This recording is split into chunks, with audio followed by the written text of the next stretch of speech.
현재 시각 8시 25분 향해 갑니다. 지금 보시고 계신 머니쇼는 SBS 비즈앱과 유튜브에서 실시간 시청이 가능합니다. 또 다양한 주식 정보 원하시는 분들은 카카오톡 채널에서 머니를 검색하셔서 친구 추가하시면 됩니다. 와, 뉴욕 증시 분위기가 또 이렇게 많이 달라지네요. 네. 그동안 지난주 AI 거품론, 버블론 시달리면서 매그니피센트 세븐 종목들 많이 떨어졌잖아요. 그러다 마이클 버리까지 등장하면서 엔비디아 5%대 급등, 팔란티어 8% 넘게 8% 올라가고. 넘게 오르고 예. 그 두 종목이 특히나 맞아요. 마이클 버리가 공매도를 쳤다고 동네방네 소문냈던 일찍 공개를 했죠. 예, 근데 바로 또 빠르게 지난주 한 주 낙폭을 하루 만에 거의 다 회복한 느낌이더라고요. 미국도 미국이지만 우리가 더 놀랍습니다. 네. 와, 어제 참 대단했어요. 저기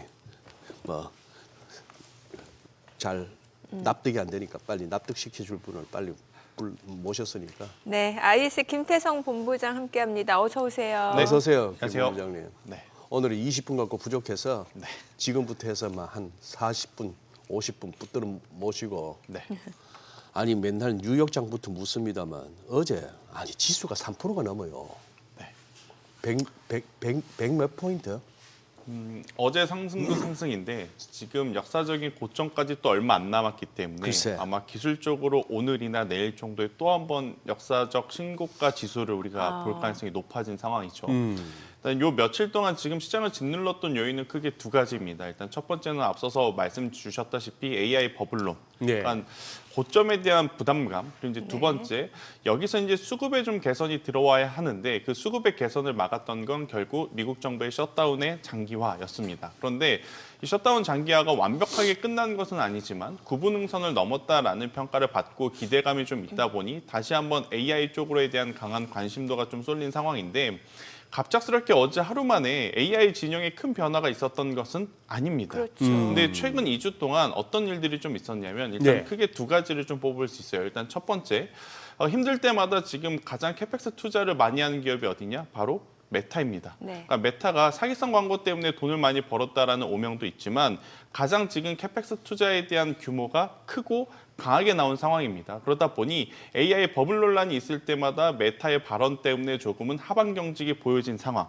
여기에 또 이제 가장 중요했던 발언은 파월 연준 의장이었습니다.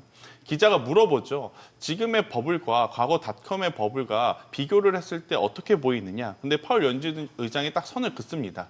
그때는 기술력이 없음에도 불구하고 주가의 가치가 올라온 기업이 많다면 지금은 올라온 주가의 가치를 대변할 만한 실적을 가지고 있는 기업들이 훨씬 많기 때문에 버블로 보기에는 다소 어려운 점이 있다. 사실 파월 연준 의장 같이 중립적인 이야기를 해야 되는 위치에서 나온 좀 센 발언이라고 저는 표현을 드리고 싶어요. 그러다 보니 시장에서는 다소 안도감. 그러니까 밀릴 때 이걸 리스크 관리하자가 아니라 밀릴 때 더 사야 된다. 바이더 딥이라고 하는 단어를 여러분들 네. 이번 주에 가장 많이 또 들어보셨을 것 같은데 그렇게 또 깊은 조정도 나오지 않습니다. 조정이 나올 만하면 굉장히 강한 또 매수세가 지금 들어오는 상황이다 보니 AI주들이 조정이 나올 새도 없이 다시 한번 또 올라가고 있는 상황이라고 좀 보시면 될 것 같고 참 대장주 주도주는 이게 왕이 될 상은 왕이 될 상인 것 같습니다.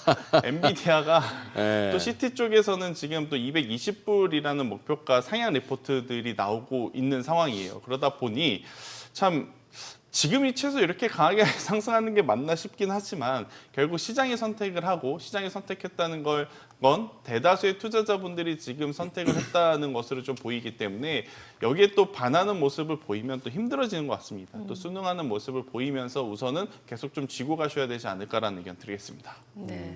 아니, 이 가운데 또 TSMC 그 월간 매출 얘기가 또 나오고 있는데 이게 계속 월간 매출이 늘어나고는 있는데 그 매출의 상승세가 다소 둔화되고 있다. 이거를 또 지적하는 시각도 있단 말이죠. 근데 이게 조금은 이 정체기가 있을 수밖에 없어요. 예. 왜 그러느냐면 TSMC의 이 사업 구조를 보면 그냥 공장 가동률로 이제 실적을 내는 기업입니다. 네. 이 공장 가동률이 폭발적으로 성장을 하려면 공장을 계속 증설을 해야 되는데 그 증설하는 속도에도 한계가 있는 거거든요. 예. 그래서 그 정체에 너무 연연하실 필요는 없을 것 아. 같고 저는 오히려 제품의 가격 단가에 대해서 조금 더 포커스를 맞춰야 된다고 생각이 듭니다.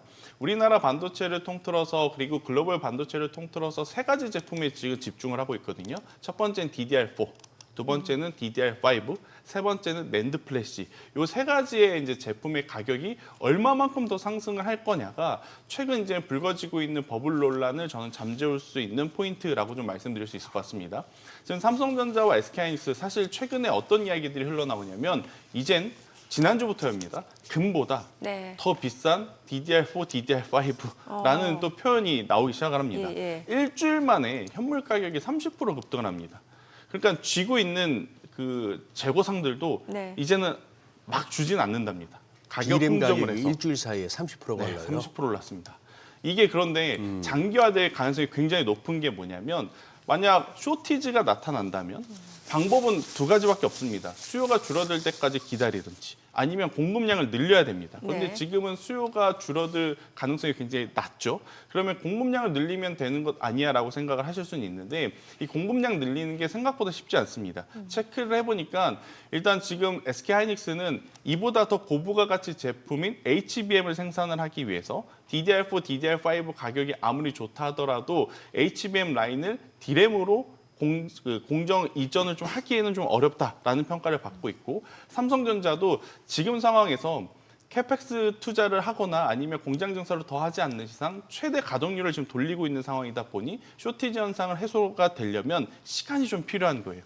마이크론 테크놀로지도 삼성전자도 SK하이닉스도 지금 본인들이 할 수 있는 최대치를 만듦에도 불구하고 발생을 하는 쇼티지 현상이기 때문에 이 현상은 조금은 더 장기화될 가능성이 높다. 이렇게 좀 보시면 될 것 같고 여기 한 가지 더 삼성전자 그동안에 파운드리에 대한 이야기도 우리가 많이 했지만 가격적으로 낸드 플래시의 가격이 너무 안 오른다라는 이야기를 했지 않습니까? 왜 그러느냐? 중국에 너무 이제 저가의 제품들이 시장에 많이 깔리다 보니까 올 초만 하더라도 1.5달러 밑에 가격이었어요. 근데 이제 최근에 보면 벌써 3달러 가까이. 그러니까 2배 올랐습니다.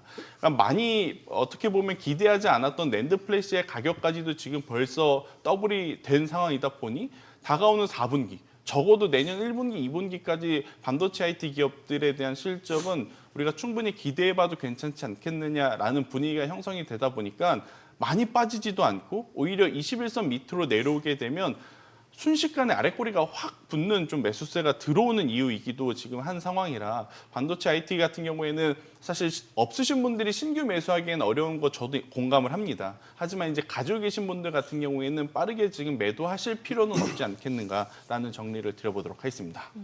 지금 좀 전에 금보다 비싼 DDR4라고 말씀 주셨는데 아니 그래도 금값도 지금 다시 4,000달러, 온스당 4,000달러를 넘어서고 네. 지금 다시 또 최고치를 경신할 거다 이런 전망이 많이 나오잖아요. 금값은 어떻게 보세요? 일단은 미국과 중국이 일정 부분 예. 잘 협의가 좀 된 상황으로 보여지기 때문에 관세 관련해서요? 그렇죠.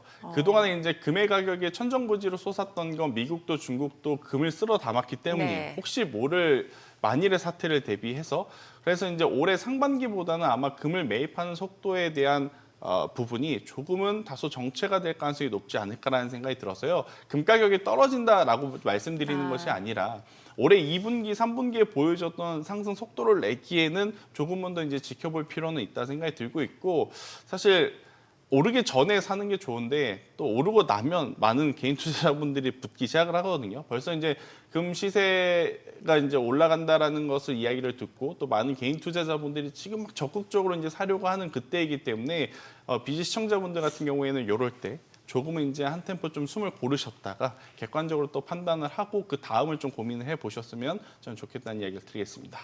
어제 우리 급등세가 네. 미국 나스닥 선물이 오른다, 미국의 셧다운이 뭔가 해소될 기미가 보인다 이런 것 때문이었어요. 아니면은 우리 자체적인 수급의 힘, 외국인은 여전히 안 샀지 않습니까? 그렇죠. 선물 갖고 이렇게 플레이하는 거는 여전합니다만, 연기금 포함한 기관 쪽에서 다 이렇게 개인 매물 다 받아내고 네.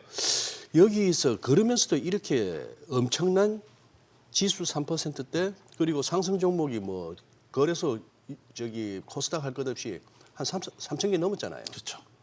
그러니까 어제 상승 같은 경우에는 두 가지 요인이 좀 있을 수 있을 것 네네. 같아요. 그러니까 지난주에 이제 시장이 큰 폭으로 변동성을 보일 때 네. 여러 가지 이야기들이 나왔지만 또 나왔었던 이야기들 중에 지금 바스켓으로 담은 기관 투자자분들도 일정 부분 리밸런싱을 통한 매도를 좀 해야 되지 않느냐라는 이야기들이 좀 있었어요. 예. 그런데 이제 연기금에서 오히려 주식 비중을 더 담겠다라는 내용이 좀 있었던 게 저는 첫 번째 주요 포인트라고 좀 보여지고 있고, 두 번째 같은 경우에는 어제 장중에 결국에 이제 셧다운에 대한 우리나라 본장 시작하기 직전에 셧다운이 해결될 가능성이 높다는 약간 뉴스 코멘트들이 막 줄을 이어서 올라오다 보니까 거기에 먼저 좀 반응을 한 그런 흐름이라고 좀 보시면 될 것 같고, 그래서 아마 오늘은 여러분들이 생각한 것만큼 추가적인 상승세가 조금은 약할 수 있다. 어제 우리나라 시장이 좀 먼저 움직였기 때문에 오늘 같은 경우에는 조금은 더 이제 좀 지켜보셔야 될 것 같은데, 가장 중요한 포인트는 저는 원달러 환율이라고 보여집니다. 사실 절대 가격으로 보면 이건 말도 안 되는 수치거든요. 네. 이 정도 원달러 환율인데도 지금 코스피 지수가 이 정도 유지를 하고 있다. 이건 사실 굉장히 주식을 오래 하신 분들은 다들 이해가 안 가실 수밖에 없는 현재의 흐름이긴 한데, 우선 원달러 환율이 최근에 계속해서 지금 부담이 된 이유는 첫 번째로는 미중 관세라든지 여러 가지 지정학적 리스크가 아직 해소가 안 됐고, 예. 여기에 셧다운의 장기화였기 때문이라고 우리가 애써 애둘러 이유를 좀 가져다 붙였지 않습니까? 그런데 이 두 가지들이 모두 깔끔하게 지금 해결이 되어가고 있는 상황인 오늘, 만약 그럼에도 불구하고 원달러 환율이 제자리로 좀 소폭 내려오지 못한다라고 하면 또 우리나라 증시 같은 경우에는 외국인들의 매도세가 조금은 시장에 굉장히 좀 부담스러운 요인으로 작용할 가능성이 있지 않겠나. 그래서 이 부분을 좀 체크는 하셔야 된다라는 의견을 한번 드리고 싶습니다. 지금 어제 이제 네. 어제하고 그저께부터 사실 살살 이제 말이 돌았던 게 네. 국민연금이 소위 말하는 전술적 자산 배분 그 재량권을 갖다 활용해서 한 2% 정도 더 국내 주식을 매입하면은 한 30조 원 정도의 추가 실탄이 확보된다. 네. 이 뉴스가 이제 모 매체의 단독 보도로 이제 잘 나왔어요. 그게 국민연금의 공식 발표나 이런 게 있었나요? 아니면 그냥 그 보도로 인해서 지금 만들어진 확대 재생산입니까? 그건 아니었고요. 그러니까 공식적인 보도는 아니었고 대신에 그 뉴스가 나오고 어제 종가로 제가 여러 가지 기업들을 좀 돌려봤는데 네. 실제로 기관 수급이 많이 들어온 종목군들 중에 네. 연기금의 매수세가 들어온 종목군들이 꽤 많았습니다. 그래요. 그래서 그 연속성이 만약 오늘과 내일까지 이어진다라고 하면 아무래도 이제 계속 좀 포트폴리오의 비중을 좀 늘리고 있다는 것은 우리가 예측해 볼 수 있지 않을까, 이렇게 설명을 드리고 싶습니다. 그런 거는 공식적으로 국민연금에서 밝히거나 밝혀야 하는 내용은 아닌가요? 요 부분은 저도 한번 확인을 해보겠습니다. 글쎄. 네. 근데 아마 그동안에 뭐 주식 비중 몇 프로를 늘리겠다고 공식적으로 이야기한 것은 제 기억에는 없어가지고, 네. 요 부분은 저도 한번 체크를 좀 해서 말씀을 다음 주에 한번 드려보도록 하겠습니다. 그 상당히 중요한 내용인데 그렇죠. 30조 정도가 더 그러면 국민연금이 살 수가 있다. 네. 그것도 증시가 막 무너지고 있는 상황이라서 구원투수 역할을 하기 위해서 국민연금이 그렇게 급하게 재량권을 발휘해서 좀 이렇게 바친다 하는 차원이 아니고, 다들 눈이 핑핑 돌아갈 정도로 이렇게 날아가는 장이 조금 밀렸다고 해서 이런 소식이 나오면서 30조라면은 그걸 결정을 하고 나서 바로 집행을 해버리면 5천을 순식간에 가요. 그러니까 저도 사실 이런 경우는 좀 처음 네. 겪는 것 같아요. 네. 그러니까 항상 우리가 정말 힘들 때 피가 마를 정도로 지수의 조정이 장기화되거나 글쎄. 급락이 아니라 흘러내릴 때 개인 투자자분들은 가장 힘들거든요. 네. 그럴 때 끝에쯤 연기금이 이제 슬슬 들어오겠다라는 이야기를 들어본 경우는 많은데 이렇게 정말 강한 강세장에 추가적인 상승을 위해서 연기금들이 좀 들어올 수 있겠다라고 이야기를 들은 건 저도 거의 뭐 제 기억으로는 처음일 정도로 이례적인 부분이라 아마 많은 투자자분들이 지금 안 할 수도 없고, 그러니까 주식 투자라는 것 자체에 대해서 워낙 주변에 지금 하신 분들이 다시 늘어났기 때문에 예. 안 할 수도 없고 하잔이 너무 오른 것 같고 참 이렇게 고민이 많은 시기인 것 같아요. 그러다 보니 또 나타나는 현상이 요새 ETF, 네. 그러니까 작년부터 올해 우리나라 ETF 수뿐만 아니라 글로벌 ETF 수의 늘어나는 속도가 어마어마합니다. 약 28%가 늘어났어요. 그러니까 작년에 만약 100개의 상품이 있었다면 올해 벌써 130개의 상품이 늘어날 정도로 예. 비중이 늘어난 건데, 제가 어제 기준으로 반도체 쪽 ETF를 살펴보니까 중국 빼고 일본 관련한 반도체 빼고 미국 반도체를 빼고 네. 국내 반도체 ETF만 해도 작년에 22개였는데 올해 보니까 벌써 30개가 넘었더라고요. 이게 어떤 것을 의미를 하냐면 상승할 땐 새롭게 들어오신 분들이 개별 종목을 사기보다는 ETF를 사게 되면 ETF에 걸려있는 종목군들을 바스켓으로 프로그램이 그렇죠. 연동해서 삽니다. 그러다 보니 상승할 땐 또 상승력에 속도가 붙기 시작을 해요. 근데 반대로 ETF를 많이 가지고 있으신 분들이 매도를 하기 시작하면 또 프로그램으로 그것과 연동되어 있는 기업들의 매도세가 바스켓으로 나오기 때문에 지난주처럼 우리가 생각한 것보다 매도 물량이 나올 때 좀 강하게 나올 수 있는 부분은 경계는 좀 하셔야 될 것 같아요. 사실 서킷 나올 만한 그런 글로벌 증시의 변동성은 없었는데 우리나라만 유독 굉장히 수급적으로 약했었던 건 ETF 쪽에서의 매도 물량이 나오니까 개별 종목군들이 시장가로 다 물량을 던지다 보니까 나타난 현상들인데 이게 앞으로는 좀 빈번하게 일어날 가능성도 좀 염두를 하셔야 된다는 의견 드리겠습니다. 네. 전 다시 이제 조금 미국 쪽 이슈 좀 여쭤보고 네. 싶은데 네. 이제 개장 전에 짚어봐야 되니까 아무래도 지금 이제 새벽에 나온 뉴스 보면 뭐 셧다운 해제 기대감이 시장에 올랐다 이렇게 얘기가 나오고 있는데 어찌됐건 지금 미 연방정부 셧다운 이게 사실 어느 정도 불확실성 요인이었고 시장 네. 상승에 제동을 걸 수 있는 요소임은 분명했는데 이 절차 남은 절차를 좀 네. 설명해 주시고 지금 보니까 그 오바마 케어 보조금에 대해서는 다음 달에 또 논의한다라는 거 이것도 좀 알려주세요. 네, 일단은 가장 지금 이끌려 왔던 예. 이유는 뭐였냐면 바로 이 오바마 케어에 대해서 굉장히 많은 찬반 논란이 좀 있었어요. 그러다 네. 보니까 이것은 다음으로 좀 미루고 지금 당장 셧다운 기간이 너무 길어지니 빠르게 의회라도 좀 정상으로 돌려야 되지 않겠나라고 민주당, 공화당 모두 공감대가 지금 형성이 된 상황이다 보니까 네. 8분 응선, 9분 응선은 남겼다라고 좀 말씀드릴 수 있을 것 같은데 아직까지 상원의 최종 표결 진행이 좀 남았습니다. 여기서 지금 찬성이 60표 이상이 나와야 되는 상황이거든요. 그런데 지금 분위기를 봐서는 크게 별 무리 없이 저는 뭐 가결이 될 찬성이 60표가 이상이 될 가능성이 높다라고 좀 말씀드릴 수는 있을 것 같아서 남은 일정에 대해서는 크게 걱정하실 필요는 저는 없지 않을까라는 생각이 들고 있고 대신에 사실 저는 이런 정책적인 부분보다 이 정책들이 굉장히 빠른 시간 안에 진행이 되었을 때 염려되는 건 뭐냐면 미증시도 만약 세론 뉴스가 작용이 되면 어떡할까에 대한 고민을 좀 해보실 필요는 있을 것 같아요. 아, 오히려? 그렇죠. 그러니까 지금 셧다운이 어떻게 보면 지금 치트키처럼 우리가 인식이 되고 있어요. 셧다운이 해제가 되면 예, 뭔가 예. 시장에 엄청난 자금이 들어옴에 있어서 꺼리감이 없겠다라고 생각을 하는데 그런 거 없습니다. 그런 거 없음에도 불구하고 지금 셧다운이 해결되면 뭔가 우리가 모르는 호재성 뉴스가 더 나올 수 있지 않을까라는 기대감을 갖고 있지만 그래요. 저는 지금 TGA 잔고 얘기도 많이 나왔잖아요. 일단 현실적으로는 그 자금이 갑작스럽게 시장에 들어오기에는 저는 조금은 어렵다라고 좀 보여주고 있어서 새로운 자금들이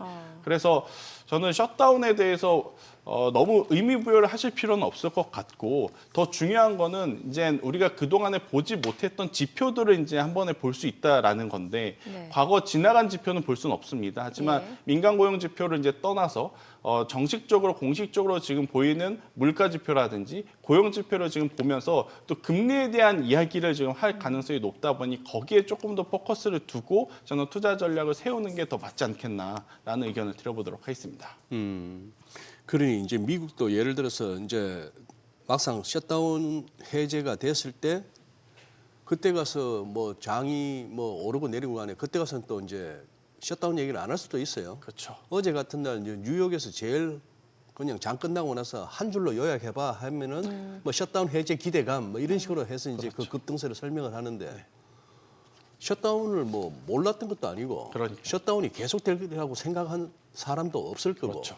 그냥 뭐 역사상 최장 기간 해봐야 며칠 더 연장됐을 뿐인데 이게 그냥 지금 미국이나 우리나 할 것 없이 한번 꼭지 저 이렇게 단기 고점에서 한번 크게 한번 출렁거림 중에 왔다 갔다에 우리가 너무 의미 부여하고 있는 건 아닌가 싶기도 해가지고. 저도 이제 그 부분이 가장 큰 걱정인 거예요. 이게 네. 셧다운이라는 게 예. 몰랐었던 돌발 변수도 아니었고 네. 지금 계속해서 이어지고 왔고 예. 과거에 트럼프 1기 때 패턴을 보게 되면 셧다운이 해제가 되면 2거래일 올랐습니다. 하지만 그 3, 4거래일, 5거래일 뒤에는 다시 일정 부분에 좀 차익 물량이 나왔었던 것을 좀 감안을 하셔야 될 것 같아서 지금 너무 상승에 취해서 공격적인 투자 포트폴리오를 계속 유지하는 것도 저는 부담이다라고 말씀드리고 그럼 싶은데 어떻게 해야 된다는 거예요? 말씀드리고 싶은데 또 한편으론 결국 AI 데이터 센터에 대한 어떤 이 병목 현상들이 어디서 생기냐라고 했었을 때 전력 인프라에서 이제 생긴다는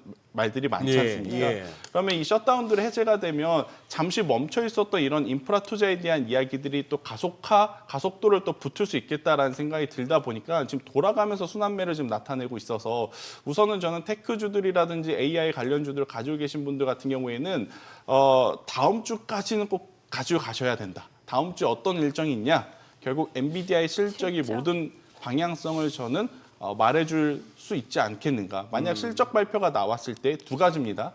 첫 번째는 결국 영업이익률, 마진율. 우리가 이제 70에서 73%로 지금 알고 있지 않습니까? 예. 이 수준에 여전히 높은 마진율을 내보이는지 아니면 HBM4를 통해서 더 높은 영업이익률을 보여주는지 이걸 한번 체크해야 될 것 같고요.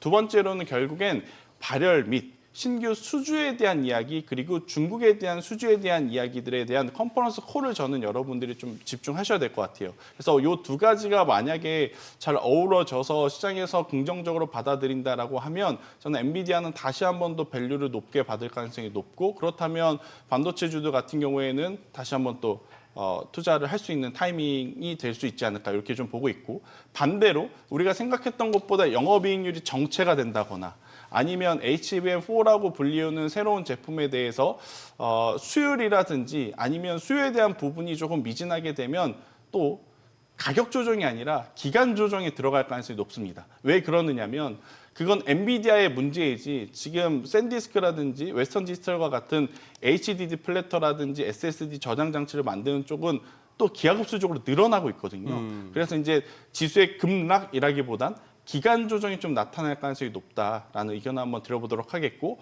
앞서 제가 말씀드린 샌디스크와 웨스턴 디지털 이야기 나왔으니까 좀 말씀을 드리고 싶은 게 우리가 지금 AI 데이터 센터가 좀 많이 늘어나지 않습니까? 예. 이 AI 데이터 센터가 늘어나니까 거기에 데이터 센터 AI에 어떻게 보면 학습을 해야 되는 범용 HBM이 많이 필요했던 게 1차적인 스텝이었고 이제는 여기서 학습한 걸 가지고 추론을 통해서 우리가 뽑아서 쓰기 시작을 하지 않습니까? 근데 여기서 이제 우리가 또 필요한 게 뭐냐라고 하면 여기에 들어온 막대한 정보를 따로 백데이터 저장을 해놔야 된다 그럽니다.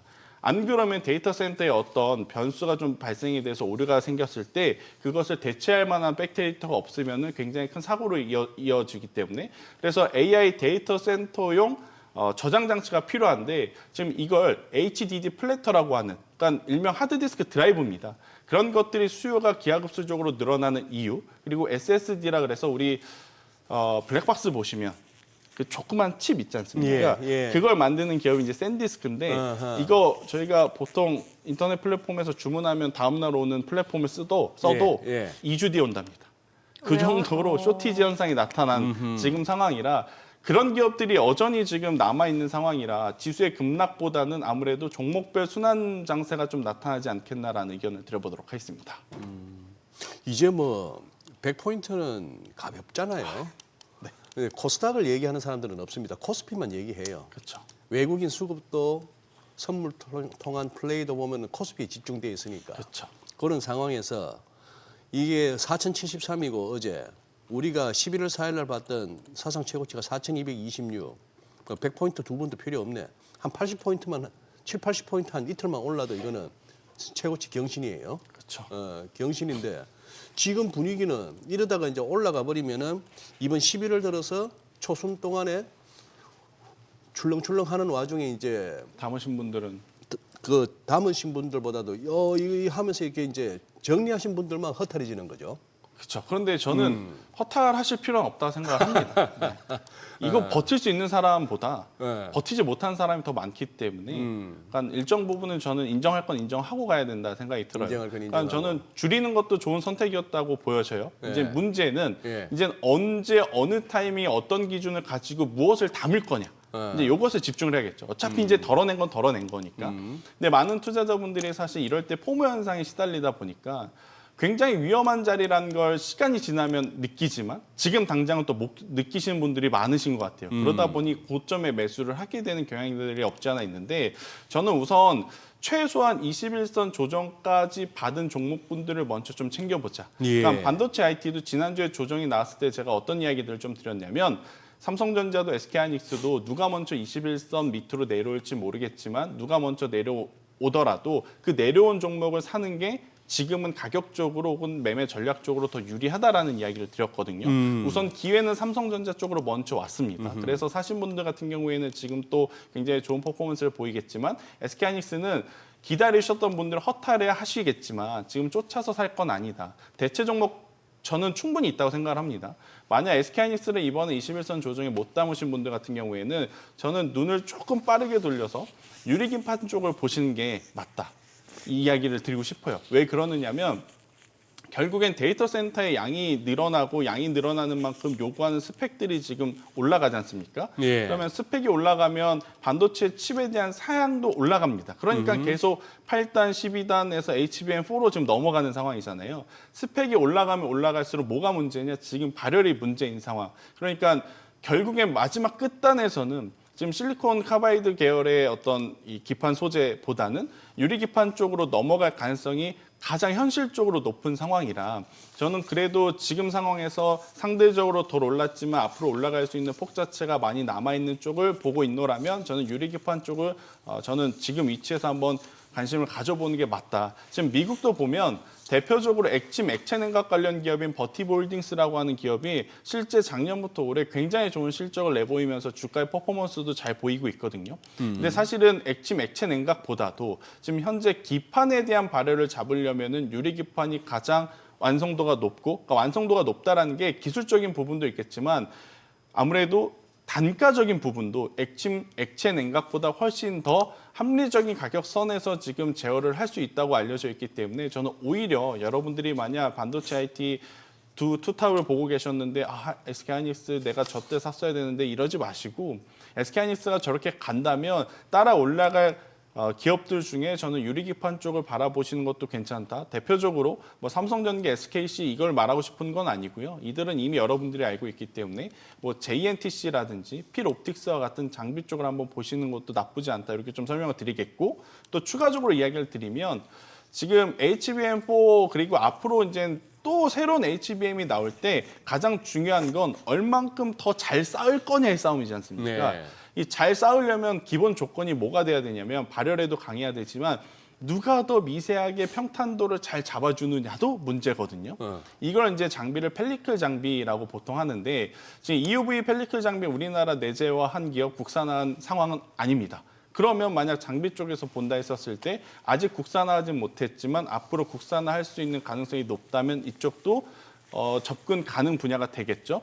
그러니까 저는 충분히 이쪽은 삼성전자가 SNS텍과 FST라고 하는 기업과 작년부터 지분을 섞어서 같이 공동 개발을 하고 있어요. 그래서 아직 덜 오른 쪽에서 충분히 올라갈 수 있는 반도체 기술력을 가지고 있는 장비주들이 많으니 저는 너무 성급하게 삼성전자만 SK하이닉스만 바라보는 것도 다소 좀 위험할 수 있겠다라는 의견 드려보도록 하겠습니다. 네, 지금 시각 8시 53분 향해 갑니다. 오늘 양시장 호가 상황 좀 체크해 보겠습니다. 먼저 코스피 예상 체결지수부터 확인해 볼게요. 오늘 1%가량 상승 출발 예상됩니다. 지금 4,113으로 집계되고 있고요. 코스닥도 0.5% 상승 예상됩니다. 892포인트 나타나고 있죠. 시가총액 상위 종목 예상가 보겠습니다. 삼성전자 오늘 1.3% 상승 예상됩니다. 지금 호가는 10만 2천 원, SK하이닉스 3% 강세 예상되죠. 지금 예상 체결가 62만 5천 원이고 LG 에너지솔루션도 0.9% 상승 예상됩니다. 삼성전자 우선주도 1% 오름세 예상되고요. 현대차도 0.7% 상승 예상됩니다. 지금 호가 27만 2,500원, 두산에너빌리티 보합 예상되고 있고요. 한화 에어로스페이스, KB금융, HD현대중공업 모두 상승 출발 예상되고 있고요. 코스닥 시가총액 상위 종목 예상가도 보겠습니다. 알테오젠 오늘 0.7% 상승 예상됩니다. 지금 호가는 52만 6천 원, 에코프로비엠, 에코프로도 모두 상승 출발 예상되고요. 레인보로보틱스 1.98% 오름세가 예상됩니다. 지금 호가는 41만 2,500원, HLB 보합 예상되고 있고요. 리가켄바이오 보합권 예상됩니다. 지금 펩트론이 2%가량 하락 출발 예상되고 있고요. 호가는 27만 1천 원, 파마리서치가 2.5% 상승 예상됩니다. 예상가 50만 8천 원이고 삼천당제약도 상승 출발 예상되고 있습니다.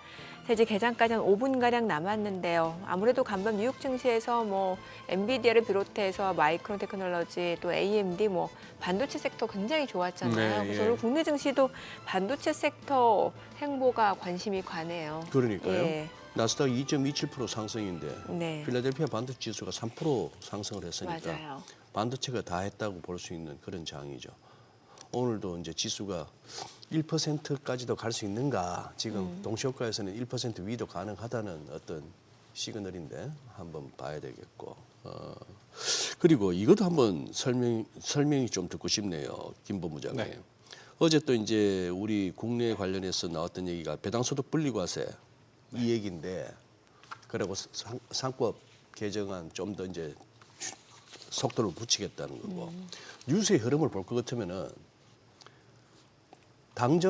정부와 정치권에서 이래도 너희들 주식 안 할래 하는 분위기거든요. 아마 그건 소장님뿐만 아니라 예, 이래도 많은 주식 안 할래. 분들이 느끼셨을 것 글쎄. 같습니다. 저도 어제 예. 이거는 너무 대놓고 좀 종용하는 거 아닌가라는 생각이 들 정도로 이랬던 적이 과거에 있었나 글쎄. 싶은 생각이 들게끔 이게 너무 한쪽으로 좀 편중이 된 이야기들이 많더라고요. 그래요. 그동안에는 이제 부동산에 대한 이야기가 좀 줄을 이뤘다면 최근에는 이 금융자산에 대한 관심도가 높아진 상황이 있고 이걸 정부 차원에서 계속 유도를 조금 과하게 한다라는 느낌이 없지 않아 있긴 있는데 우선은 그래도 증시를 하시는 분들에게는 환경 자체가 좋아지는 것은 맞습니다. 물론 좋아지는 주식 하시는 것은 분들한테는 반가운 소식이죠. 그렇죠, 맞죠. 돈 벌리니까. 네, 왜냐하면 이제 기존에 만약 뉴딜쉐어까지 감안을 하게 된다면 거의 50% 가까운 부분은 이제 세금으로 뱉어냈어야 되는데 배당에. 네, 이렇게 되면 배당 분리과세를 통해서 이제 만약 징수가 된다 하더라도 25% 한도를 이제 정했기 때문에 하지만 한 가지 여러분들이 알고 계셔야 되는 건 협의 중 논의 중이라는 겁니다. 그러니까 완벽하게 아직은 깨끗하게 결정이 된 것은 아니기 때문에 너무 김칫국을 빠르게 마실 필요는 없을 것 같고 저는 오히려 뭐에 집중을 해야 되냐면 그러면 일단 우리나라 기업들 중에 배당과세 이런 것도 지금 우리에게 굉장히 유리하게 흘러가니 예. 배당을 많이 주는 기업을 찾아야겠다. 글쎄. 이게 먼저 포인트입니다. 그래요? 그걸 가지고 있는 다음에 배당을 받고 나서 이제 저 계산을 해야 되는 거지. 이것도 없는데 저걸 시장의 호재라고 인식하고 뛰어들 필요는 저는 없다 생각이 들어서 어제 그러다 보니까 많은 분들이 지주사, 은행, 증권주를 이제 매수를 많이들 하신 것 같은데 결국에 이제 고배당 기업 비율을 보면 금융과 보험업이 압도적으로 다른 산업들보다 높습니다. 거의 뭐 다른 산업에 대비해서 2배 가까이 높은 그러한 상황이라서 금융지주가 이제 어제 올랐었던 이유 그리고 이제 지주사들 대표적으로 GS라든지 어제 이제 GS가 10% 이상 올랐거든요. 예.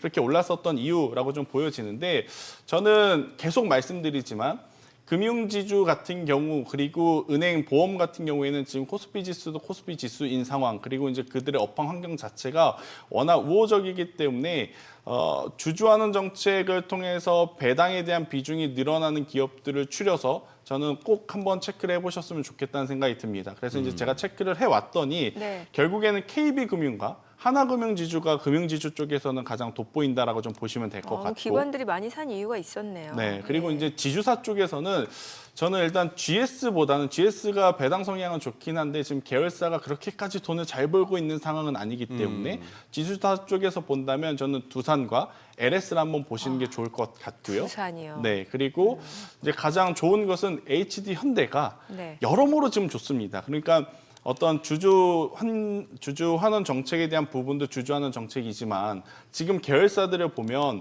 HD 현대중공업, HD 현대엘렉트릭, 뭐 현대차, 기아 모두 지금 어떻게 보면 계열사들이 좋은 퍼포먼스를 보이고 있는 상황이라 이런 것들을 고려해 봤었을 때는 저는 HD 현대를 가장 또 눈여겨봐야 되지 않겠나라는 의견. 그리고 이제 가격적으로 또 부담이 없어 보이는 쪽은 CJ입니다. CJ 같은 경우에는 여러 가지 좀 뭐 대내적 변수도 있긴 했겠지만 결국 이제 올리브 영이 가지고 있는 또 파워, 브랜드 파워는 무시하지 못한 상황이라서 가격적인 메리트는 CJ 이렇게 좀 정리를 해서 여러분들이 지금 가지고 있는 포트폴리오에 필요한 종목을 좀 선별을 해서 저는 접근을 하는 게 낫지 않겠나라는 의견 드려보도록 하겠습니다. 혹시 김태승 본부장님 저 최근에 지역난방공사 한번 보셨어요? 못 봤습니다. 못 보셨죠? 야 이거 진짜 엄청나네. 지금 그러니 뭐 이런 종목들이 한두 개가 아닌데 네.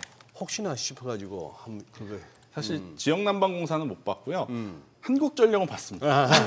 네. 근데 아마 똑같은 메커니즘으로 같은 지금 논리? 올라가고 있는 상황인 것 같아요. 사실 많은 분들이 이런 종목군들 공기업, 에너지 기업들은 경기 방어주의 성격을 갖고 있는 거 아니냐라고 또 인식들이 많은데 별로 관심들이 잘 안 가죠. 그렇죠. 예. 근데 최근에 보면 결국 실적에 대한 개선세 그리고 이제 시기적인 또 요소들이 많이 작용이 되는 것 예. 같아요.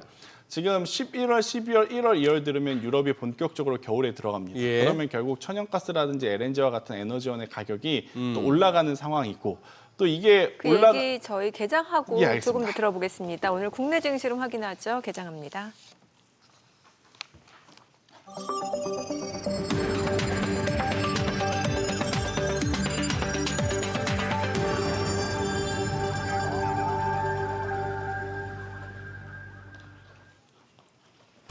네, 11월 11일 화요일 국내 증시 개장했습니다. 간밤 뉴욕 증시 나스닥 많이 올랐습니다.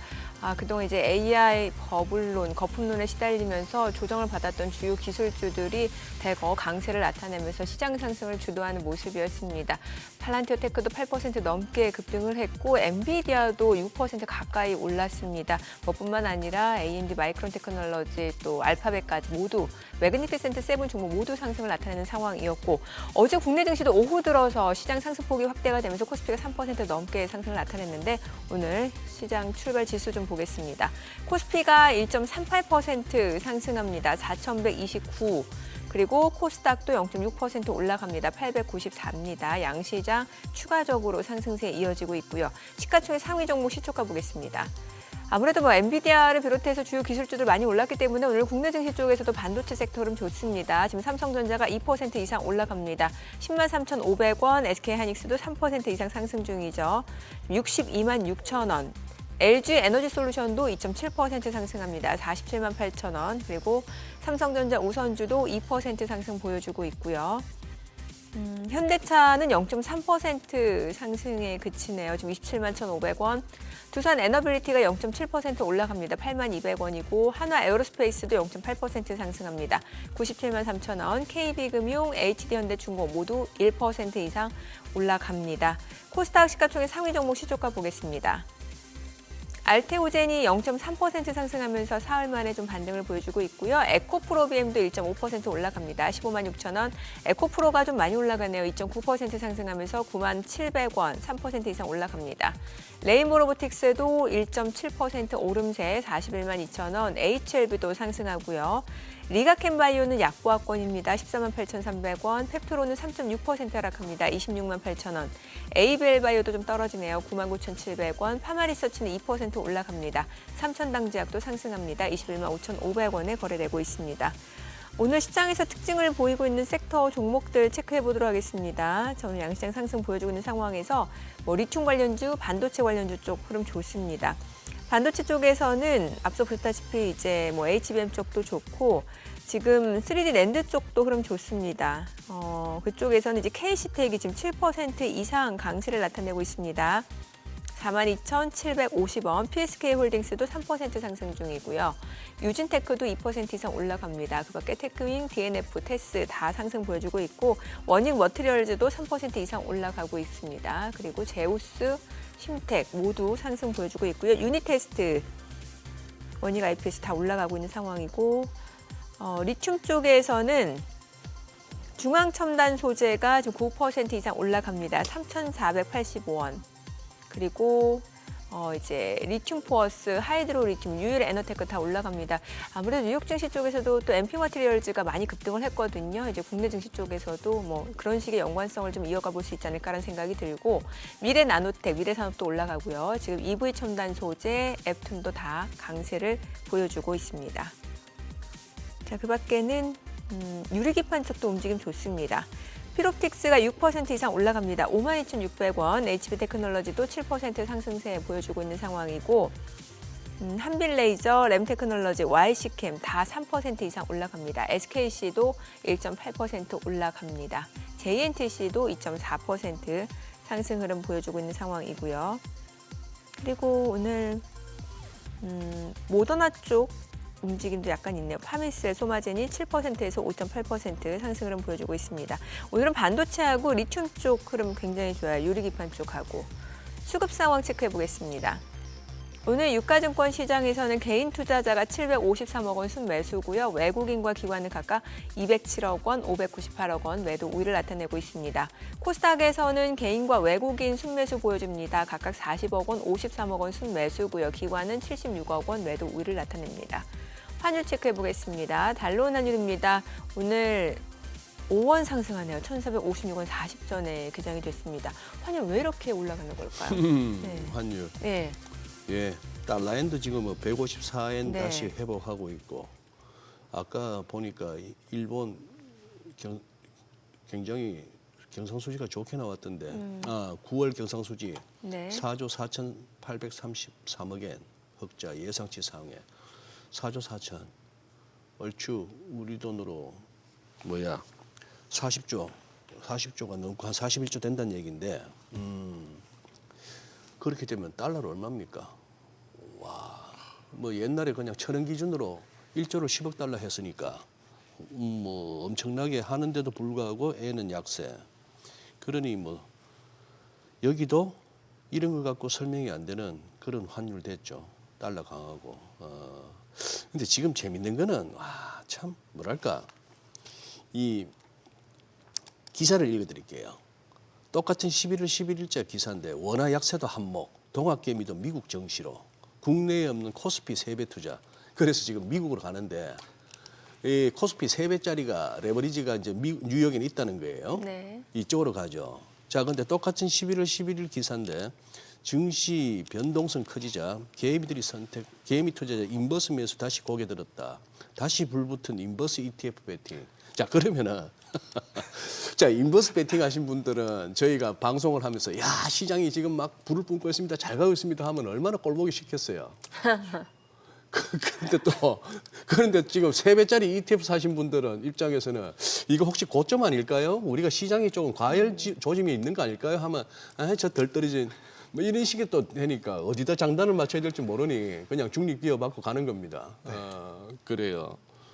아까 무슨 얘기하다가 우리가 그 유럽 추워지면 천연가스 아, 수요가 그런데 네. 이제 유럽에 대한 부분도 있겠지만 예. 지금 AI 데이터 센터로 돌릴 때 에너지 필요하기 때문에 또 천연가스 LNG에 대한 소비가 많이 늘어날 수밖에 없거든요. 네. 데이터 센터가 많아지면 그러면 또 가격을 올려야 된다라는 또 여론이 조성이 될 가능성이 높고 또 합리적인 어떤 명분이 좀 있다 보니 이쪽에 대해서는 실적 개선세를 좀 안고 바라보시는 분들이 많은데 사실 지금 시장이 이렇게 불이 붙으면 지역난방공사, 한국전력이 아무리 추세가 좋아도 개인 투자자분들 같은 경우에는 계속 기술주를 좀 바라보실 것 같긴 해요. 그래서 오늘 뭐 그동안에 많이 거론이 안 됐지만 제 기준으로 여러분들이 한번 꼭 보셨으면 좋겠는 게 통신부품 쪽은 한번 보셨으면 좋겠다는 생각이 듭니다. 네. 대표적으로 KMW가 있을 거고 RFHIC, 이노와이어리스, HFR과 같은 기업들이 있는데 아니 5G가 언제적 5G인데 왜 이걸 지금 이야기를 하느냐라고 생각하시는 분들도 있을 것 같아요. 그런데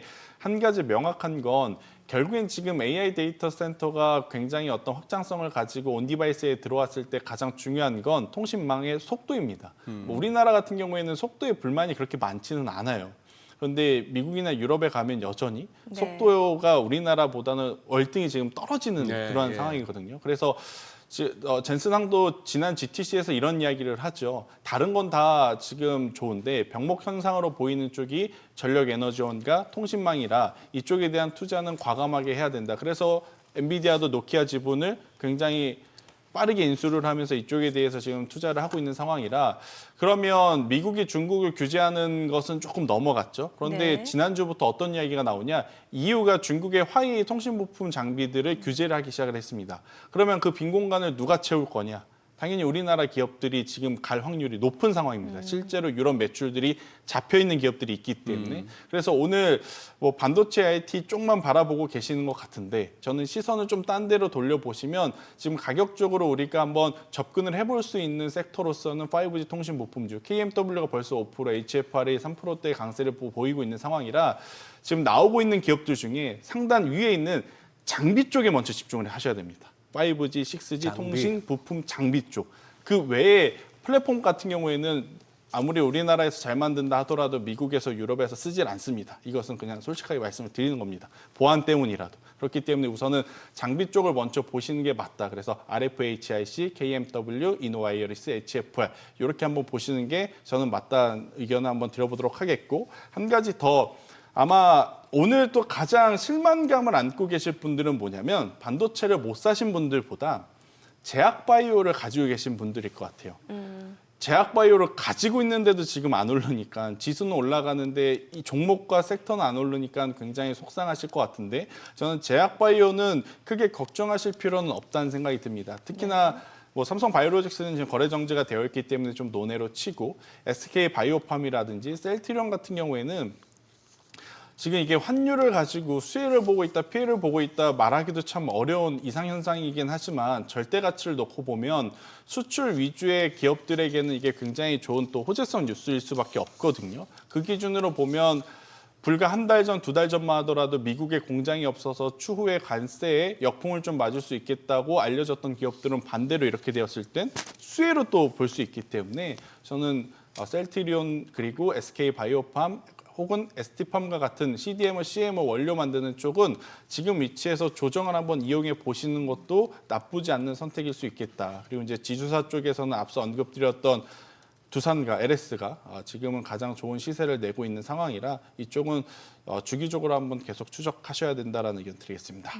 바이오 쪽은 네. 그런 CDMO 쪽도 많겠습니다만 그래도 최근에 이슈가 됐던 건 아무래도 그 화이자, 노보노디스크, 메세라 인수전 때문에 비만 치료제 쪽 관련된 기업들 많은 분들이 좀 투자하고 계셨을 것 같은데 네. 이쪽도 그러면 갖고 계신 분들은 저는 더 가져가 예. 보셔도 될 것 같고요. 예. 만약에 이쪽에 대해서 조금 더 확장성을 가지고 접근하실 분들은 올릭스라는 기업이 있습니다. 올릭스요. 네, 메시 치료제에서는 지금 올릭스냐 D&D 파마텍이냐 앞서거니 뒤서거니 하고 예. 있는 상황인데 D&D 파마텍이 사실은 이번에 이 화이자와 노보노디스크의 메세라 인수 때문에 약간의 오버슈팅이 좀 나왔다라는 관점에서 보면 오히려 지금의 가격은 올릭스 쪽에 접근을 하는 게 더 맞지 않을까 싶고 두 기업 모두 그냥 단순히 주가만 올라왔다 테마적으로 보는 게 아니라 네. 실제 메시 치료제 임상 데이터를 통해서 간섬유화 데이터를 보면 이 두 기업이 글로벌 다른 기업들보다 유독 지금 도드라진 모습을 좀 보이고 있거든요. 네네.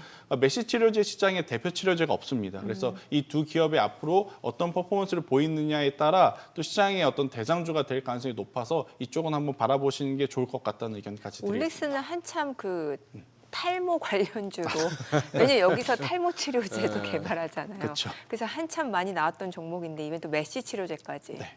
괜찮네요. 이번에 임상 데이터를 보니까 네. 저도 이게 처음에는 색안경을 끼고 봤었는데 네.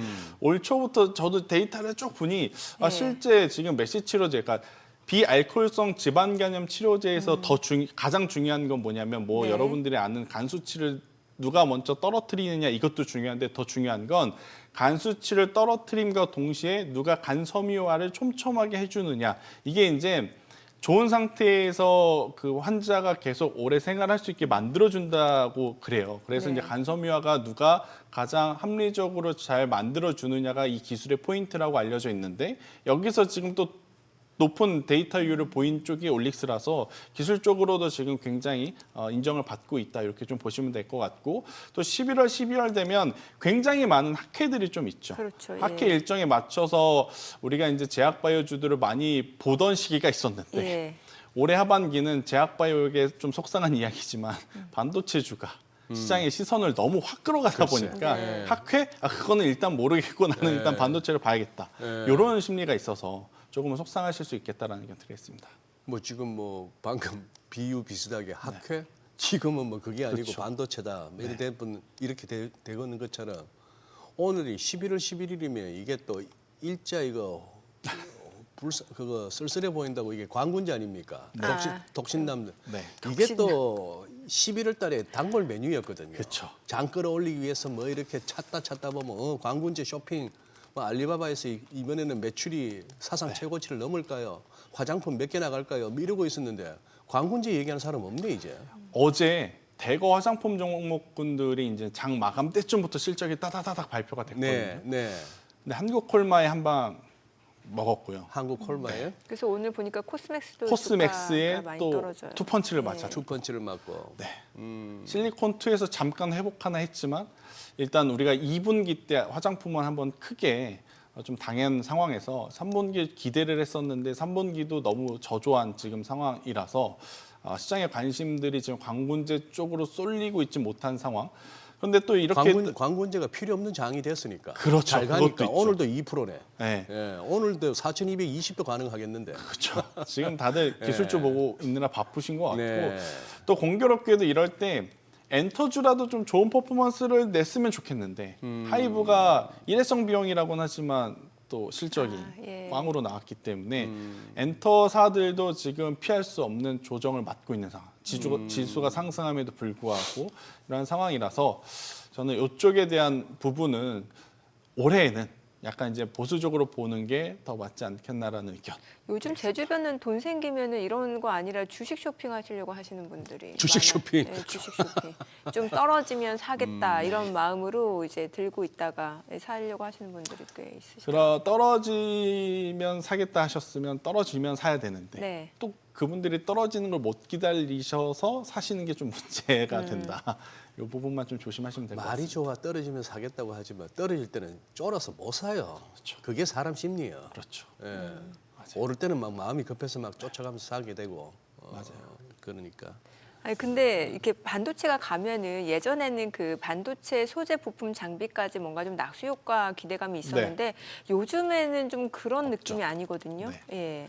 그러니까 이게 제가 앞서서도 좀 이야기를 드렸지만 쇼티지를 해소하기 위해서는 공급단을 늘려야 되는데 지금 가동률이 원체 거의 100%에 올라온 상황이라서 네. 지금 장비 소재가 더 필요한 게 아니라 이건 또 맥스치거든요. 리밋이 걸린 거거든요. 한계치가.